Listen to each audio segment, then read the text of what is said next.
Uwais adalah pemuda yang soleh dan giat bekerja. Sehari-hari ia mengembala domba di depan tanah untuk memenuhi kebutuhan. Uwais tinggal berdua dengan ibunya yang lumpuh dan buta. Walaupun hidup miskin, Uwais selalu bersyukur dan sangat menyayangi ibunya. Dia selalu berusaha sang ibu. Uwais anak, kembalilah sudah.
Saat ini yang ada di pikirannya adalah ibunya. Dan tiba-tiba pada musim haji, anak domba Uwais semakin bertambah besar. Beratnya mencapai 100 kg. Begitu pula dengan Uwais semakin kekal dan bertenaga. Berkat latihan setiap hari, beban berat yang dipikulnya tidak terasa lagi. Sekarang semua orang tahu bahwa apa yang dilakukan Uwais adalah makanannya kepada sang ibu. Uwais menggendong ibunya sambil berjalan kaki dari Yaman menuju Mekah. Subhanallah, alangkah besar cinta Uwais kepada ibunya.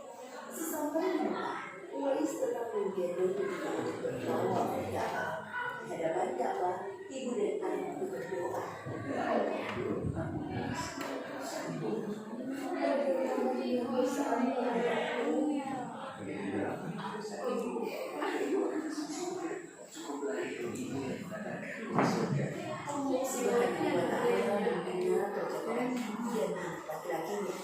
Seketika itu penyakit sopak yang menderitanya sembuh. Hanya tertinggal 1 bulatan putih di telapak tangannya. Terima kasih ya Allah. Sekembalinya dari Mekah, Uwais meminta izin kepada ibunya untuk pergi ke Madinah. Uwais ingin sekali bertemu dengan Nabi Muhammad SAW. Dengan berat hati, ibunya mengizinkan Uwais pergi. Setelah urusanmu selesai, cepat pulang ya Pak. Sesampainya di Madinah, Uwais segera mencari rumah Nabi Muhammad SAW. Setelah berkali pintu dan mengucapkan salam, keluarlah istrinya, Aisyah radhiyallahu anha, seraya membalas salamnya. Apakah saya bisa bertemu dengan Rasulullah SAW? Sekali, Nabi sedang tidak berada di rumah. Beliau sedang berperang dan tidak tahu pasti kapan kembali. Mungkin sebulan atau beberapa bulan lagi. Uwais dihadapkan pada 2 pilihan. Belum kedatangan Nabi atau sebaliknya ada bayangan saat ibu yang telah muncul di belakangnya. Baiklah kalau begitu, saya pamit. Ada seorang ibu yang tidak bisa saya tinggal lama-lama di rumah. Sampaikan salam saya kepada Rasulullah SAW jika beliau sudah kembali dari perang. Terima kasih. Uwais kembali ke Yamannya pada malu dan sedih. Di satu sisi Uwais sangat ingin bertemu dengan Nabi Muhammad SAW, namun di sisi lain ia sangat mengkhawatirkan kondisi. Akhirnya dia berpikir dan pulang ke Yaman. Beberapa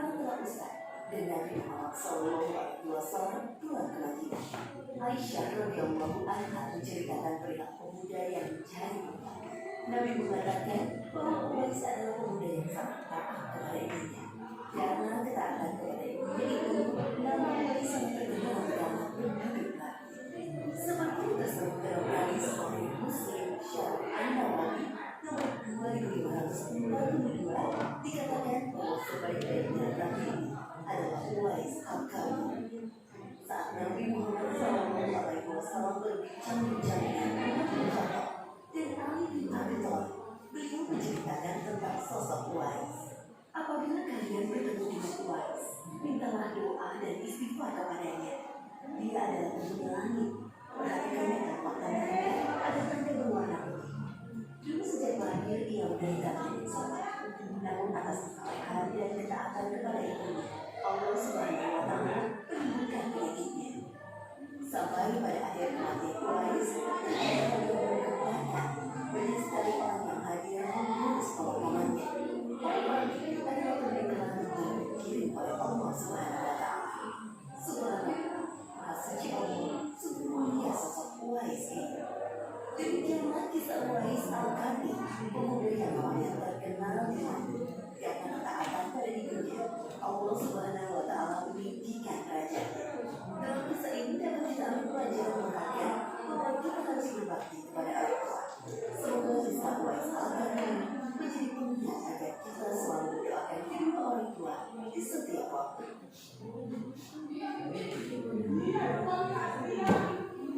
Sudah ya? Sudah dia semua, sudah dengar saya.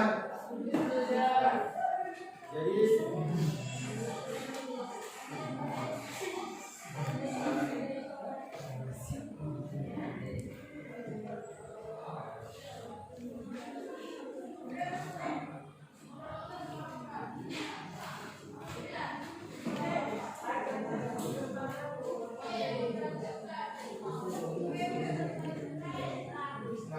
kita kembali kepada materi kita sesuai dengan kisah Uwais al-Qarni tadi. Nah, setelah kita mendengarkan cerita tadi, Uwais al-Qarni itu dia berasal dari mana? Dia berasal dari Yaman. Ya, dia seorang fakir miskin ya. Fakir miskin dengan ibunya sedang satu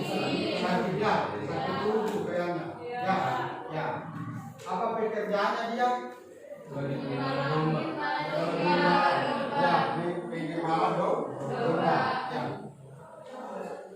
Dari sekian cerita yang kita lihat bersama, apa hikmah? Apa hikmah dari cerita yang beberapa hikmah yang kita dapat peroleh dari cerita yang kita lihat bersama tadi, kita saksikan. Kira-kira apa saja hikmah yang terdapat dalam cerita Uwais al-Qarni tadi? Ya, silakan. Apa ini? Ya, bersuci Ramadan, silakan. Salah satu. Iya, tidak pernah menyerah dan selalu optimis dalam menjalani hidup. Iya. Kehidupannya dia kasihan, seorang fakir miskin, orang tuanya sakit ya, sakit. Ya, dia lumpuh. Ya, kehidupannya hanya di malam, tapi dia tetap hidup optimis untuk mempertahankan hidup. Ya, salah satunya masih ada. Ya, silakan. Selalu bersyukur atas nikmat. Iya, selalu bersyukur atas nikmat yang kita peroleh, yang dikaruniai walaupun hidup kita sederhana. Jadi kisah tadi kita bisa amalkan, kita bisa ambil sebagai contoh dalam kehidupan kita. Apalagi kalau hidup kita sudah agak mewah, ya. Kehidupan seperti Uwais al-Qarni saja tadi, dia sudah mensyukuri atas hikmat yang diberikan. Apalagi kita yang sudah diberikan kesehatan, rezeki yang cukup, maka sepandainya kita harus bersyukur. Itu dengan melaksanakan sholat, patuh dan hormat kepada orang tua. Ya, masih ada salah satu hikmah. Ya, silakan. Ya, ini nama siapa? Ya, Resda Salina. Ya, silakan. Menyadarkan diri bahwa kemiskinan adalah untuk berbakti kepada orang tua. Ya, kita harus sadar bahwa kemiskinan itu bukan hal untuk tidak berbakti kepada orang tua. Ya. Bisa paham ya? Bisa. Oke, kita lanjut ya.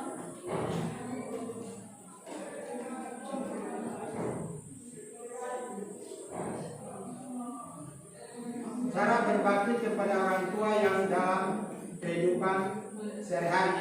Cara berbakti kepada orang tua dalam kehidupan sehari-hari. Bisa dilihat di slide. Bagaimana cara berbakti kepada orang tua dalam kehidupan sehari-hari? Ini yang disebut di sana. Perhatikan di di layar, di slide. Pertama, sebelum berangkat ke sekolah, bersalaman dengan orang tua, seperti saya, seperti gambar kedua tadi. Yang kedua, bertutur kata yang sopan, ya baik di rumah maupun di luar rumah. Ya. Ketiga, Bersikap santun kepada orang tua baik di rumah maupun di luar rumah. ya keempat,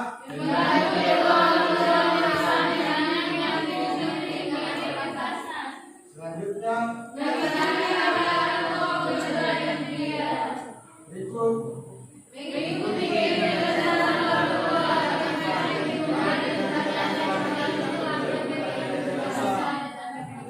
mendoakan kedua orang tua.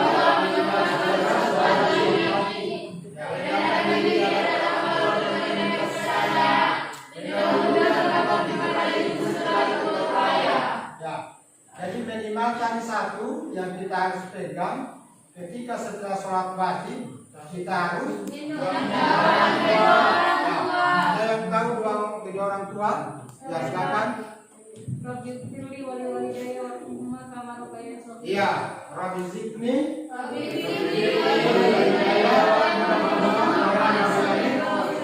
Ya, semua itu ya berdoa kepada orang tua. Ya, mendoakan kedua orang tua. Orang tua kita semoga diberi kemudahan, kesehatan dan sebagainya. Ya. Kita lanjut.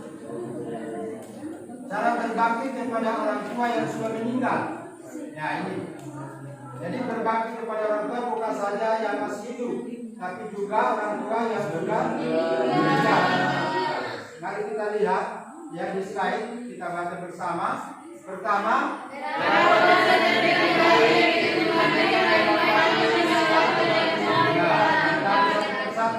ya, merawat jenazahnya dengan baik, yaitu memandikan, menafkahi, disolati dan berdoa. Ini kewajiban bagi kita umat Islam yang masih hidup. Ya, dia masuk fardu kifayah. Ya, fardu kifayah artinya ketika ada yang sudah ada yang menyelenggarakan, ketika kita masih ada kesibukan, ya bisa kita tidak ikut, hanya kita upayakan harus kita sama-sama menyelenggarakan itu mayat. Terlebih lagi kedua orang tua kita. Ya. Kita harus merawat jenazahnya dengan baik, dimandikan, mengafani dan disolati dengan dan menguburkannya. Yang kedua, mendoakan selalu. Ya,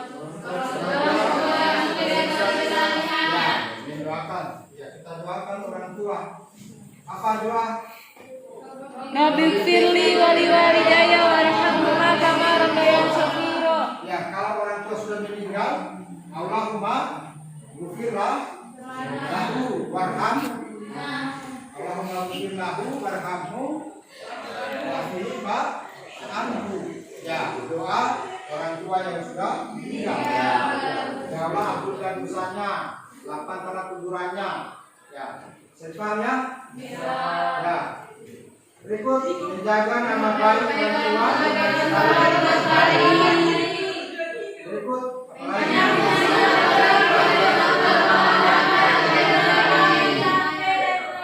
ya, kemudian menunaikan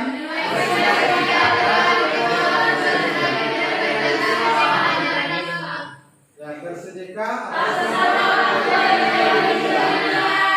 kalau ada 1-2 rupiah rezekinya bisa kita sedekahkan kepada orang tua kita yang sudah meninggal. Artinya pahalanya itu kita sedekahkan kepada orang tua. Semoga dia mendapat tempat yang dapat pahala, tempat yang baik di sisi Allah. Berikut hikmah, hormat dan patuh kepada orang tua. Jika dia tadi kan ada hikmah. Ada beberapa hikmah, yaitu pertama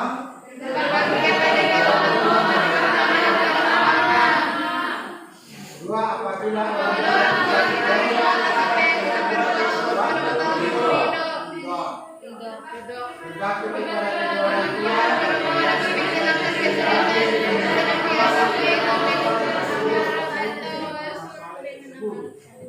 kemudian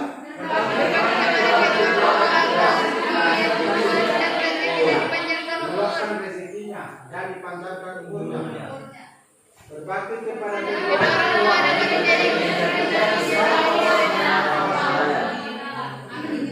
kejana ya ke surga Allah, kejana oleh Allah Subhanahu wa Ta'ala. Jadi inilah beberapa hikmah ketika kita berbakti kepada orang tua. Ya, bisa dipahami ya? Bisa diamalkan beberapa hikmah ini ya, di lingkungan keluarga maupun lingkungan masyarakat. Berikut hikmah, hormat dan patuh kepada guru. Ya, ada beberapa hikmah yang harus kita pahami terhadap patuh dan hormat kepada guru. Pertama, ilmu yang kepada kita. Ya, kalau kita patuh kepada guru, apa yang dijelaskan itu kita perhatikan, kita pahami, maka ilmu itu akan berkah ketika kita amalkan. Ya, kedua, akan lebih mudah. Dengan tenang siapkan diri untuk menerima materi pembelajaran yang disampaikan, maka ilmu itu akan mudah masuk dalam hatinya. Berikut ilmu yang diperoleh dari guru akan menjadi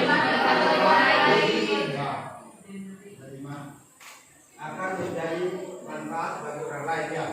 Ilmu yang kita peroleh dari guru itu bisa kita sampaikan kepada orang lain. Dengan ilmu kebaikan. Berikut akan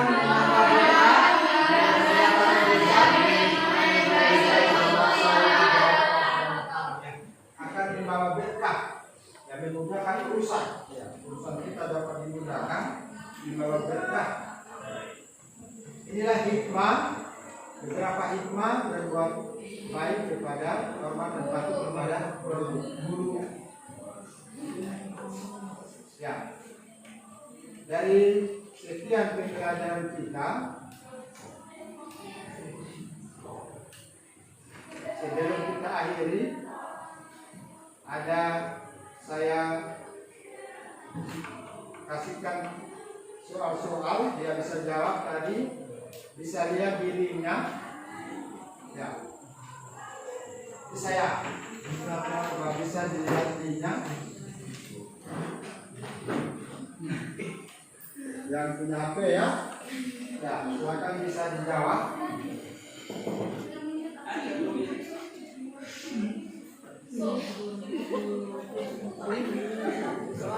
Ya, silakan dijawab. Sedihnya tuh sih, iyalah.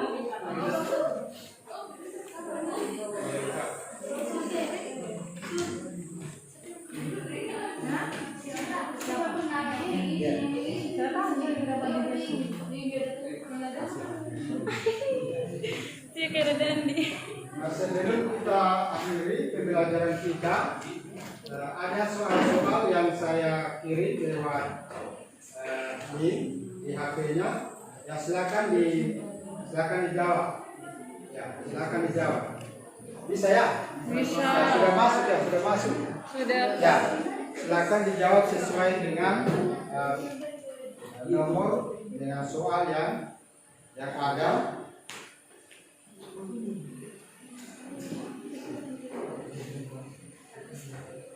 Ya.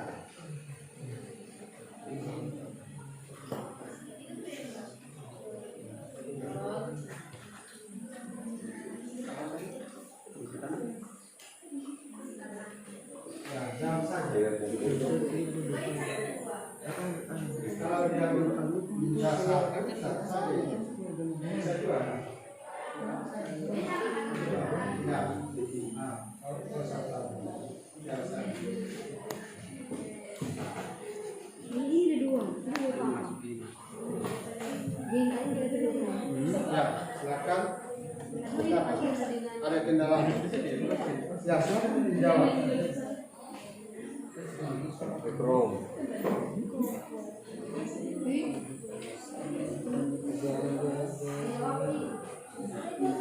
Ya, silakan di situ.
Sudah selesai.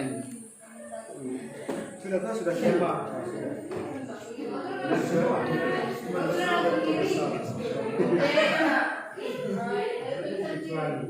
Bisa semua.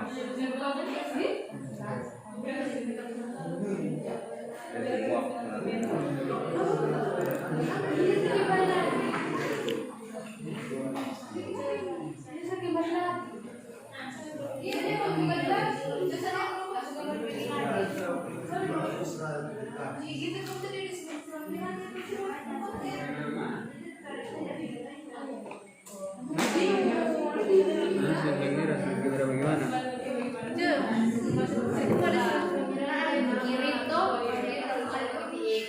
Dia jawaban anak kita suka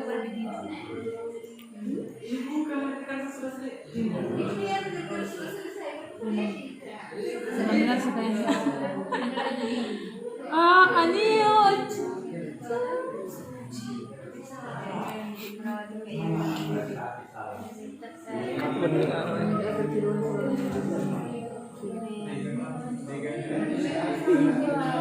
Lihat operasi. Insyaallah. Beneran guys, bebel. Ya main lah. Lagi nomor.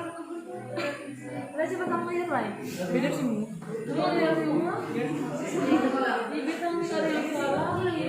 Ini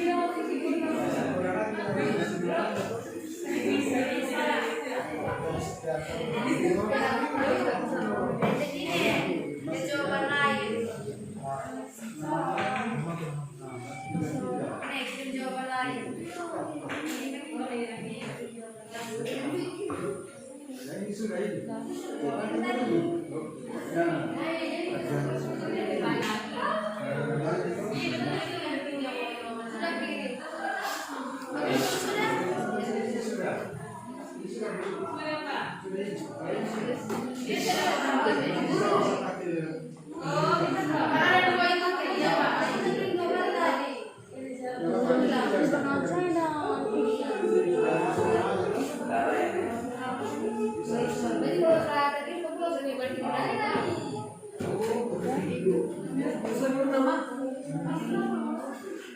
Kok nggak ada? Nggak ada. Video-video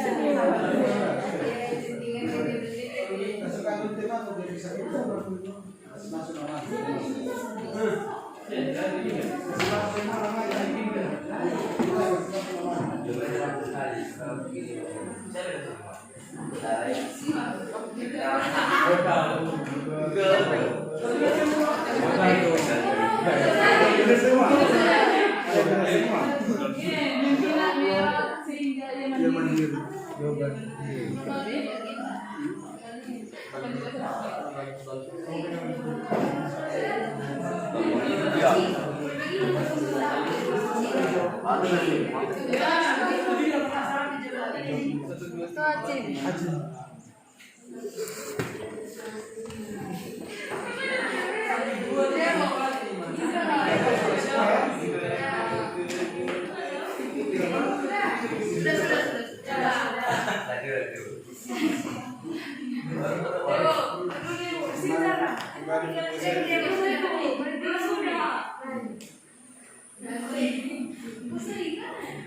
Sudah selesai semua ya? Sudah.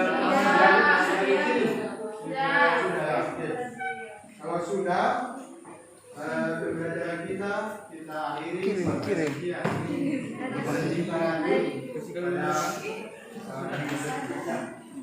Harapan kami sebagai guru, semoga apa yang disampaikan ini bisa dipelajari kembali, bisa diamalkan sampai di lupa ya.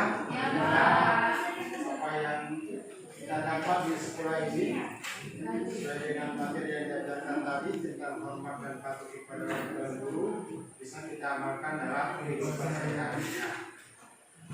Tak lupa saya sebagai guru pendidikan agama Islam kepada siswa sekalian selalu belajar ya.